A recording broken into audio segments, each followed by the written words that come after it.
Do you remember right before me and Joey got married, he had this friend? Remember the guy who pulled his pants down in front of the cop on St. Patrick's Day? Damien. Yeah, he was Joey's best friend at one point, right? Was he supposed to be in the wedding? Yeah, he was supposed to be his best man, and then he got locked up for a bit. And then when he got out, Joey and him had the fist fight, and then they weren't friends anymore. And I thought that was going to be the last time I ever heard of that man. Okay, when does the plot thicken? What happened? Well, now he's moving to Serafina Town. He called Joey the other day. Are you sure it's the same Damien Bonet? Because the way that guy lived, I can't see him making it to 2025, you know? I wouldn't have been surprised if I found out he had died. Yeah, there's only one Damien Bonet, and I checked his social media already, and he had like photos of his studio apartment, still living in his studio apartment. And he's got like boxes. It looks like he's moving, and of course he's got 2 women on his arms. Okay, so this man is definitely moving here. I'm sorry, Miranda. You know, Joey has been so good lately. Like, I'm starting to really trust him. I know that's crazy. But if this guy comes back, to me, he's just as bad as Melissa. Everyone's adults now. You know, it's been a lot of years. You have kids. Joey's changed a little bit. What makes you think? What could happen? The thing is, Damien always used to smoke and drink.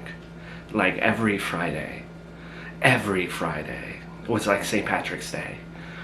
And Joey cut all of that out. And now I feel like if there was, I don't know, I shouldn't even be getting my hopes up to be with your brother anymore. Not that I had my hopes up, but it was nice seeing him be a dad. Alright, but again, maybe they'll just hang out one day. And that's it. No, but when he got the call from him, I saw Joey's face light up. It's like his long-lost brother was coming to town. Do you know when he's coming? I don't know, because on his social media it doesn't show like when he's moving. And Joey was no use, because he was too excited. He was already singing Sweet Home Alabama, because I guess Damien lives in Alabama right now. So I don't know when this man's going to show up. Well, at the end of the day, it's just going to come down to what lifestyle he wants and who he wants to be around. You can't change that, you know? Yeah.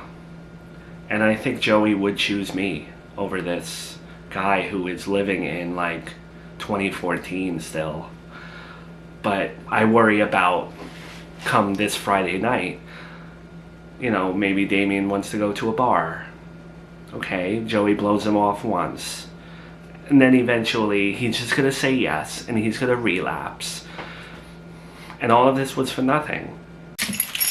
I've been trying to bite my tongue, but I think I'd stand on the side of a lot of your fans. I don't think my brother's changed. I think it's all an act. And I think he's gonna hurt you again. And as your best friend, I don't wanna see that. And it makes my stomach turn every day that you're with him. You know, I thought when he went to jail, you guys would break it off. But now you're back and it's hard to see. Oh yeah? Is that right, Gabby? Great thing to say about your brother.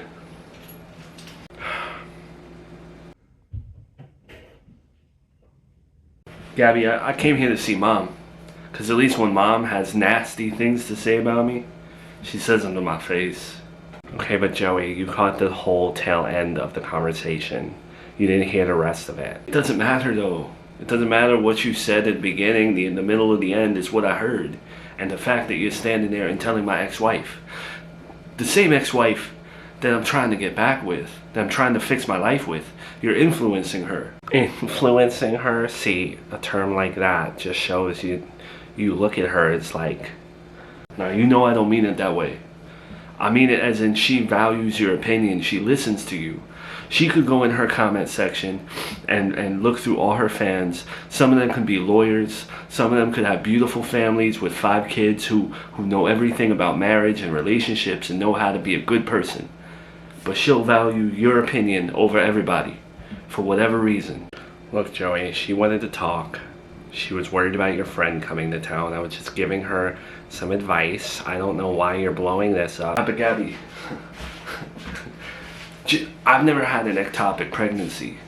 So I'm not going to stand here and give you advice on how to be better after your ectopic pregnancy. Wow. Okay. See, you bring up these very hard things to do. I say that because you have not walked a mile in my shoes. I wouldn't dare ever tell you like this is how you cope with an ectopic pregnancy. So how dare you critique me as a human being when like I have reasons for being the person that I am, Gabby? I've been diagnosed with stuff. I've been through a divorce and custody battle. Yeah, but most of your problems, whether you were diagnosed with something or not, are your fault. You're the one that caused most of this stuff. There's plenty of bipolar people who haven't cheated on their wives. And see, that's so nasty. That's such a nasty thing to say, Gabby. It doesn't matter whose fault it was. It's the fact that I went through it. You can't stand there, tell me how to raise my kid, because you've never had kids. You're the aunt that's never had kids. You know what I'm saying? I hate when people do that. Give advice on parenting and being a better person and this and that, and then you're never gonna. You don't know what it's like to raise a kid. You don't know how hard it is. Whenever you're upset at me and whenever you want to hurt me, you bring up my ectopic pregnancy and you bring up the fact that I have no kids. You do this every single time. Like, I'm not ashamed of not having children. Because you always stick your nose in things that don't concern you, in things that you know nothing about. There you go again. You're telling me I shouldn't have an opinion on something because I don't have a kid, or you just always harken back to that. Am I wrong though? Should you be giving an opinion on divorces and things of that nature when you've never been through a divorce? You've never had children, so you shouldn't talk about raising kids. You shouldn't give any unwarranted advice. You know nothing about it. Nothing. Keep your mouth. I hate that you get me like this. You're my sister. I'm just letting you talk. Because I know if you talk to me like this still, there's no doubt in my mind you're still going to talk to Miranda like this. You haven't changed at all. That's how you're going to spin it? Miranda wouldn't say nasty things to me like that. You understand? I said nothing to get you to this level of anger and the way you're talking to me. I said nothing that warranted any of this.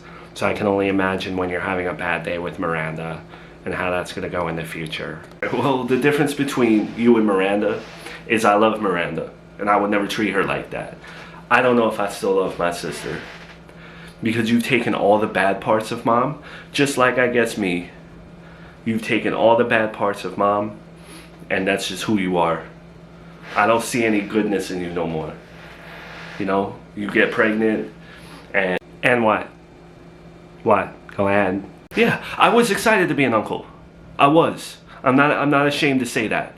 I was disappointed when you ended your pregnancy. What are you gonna do? What are you gonna do to me for saying that? I don't need to say anything, believe me.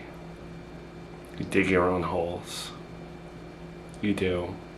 You stopped talking to mom. You didn't think about how it affected the whole family. You just wanted to hurt mom, but you hurt the whole family. You're selfish. You've always been selfish. You only think about you. That's why all your relationships fail. Do you understand me? That's why all your relationships fail. Because you only think of you. And you proved it. I'm done. I'm not saying nothing else.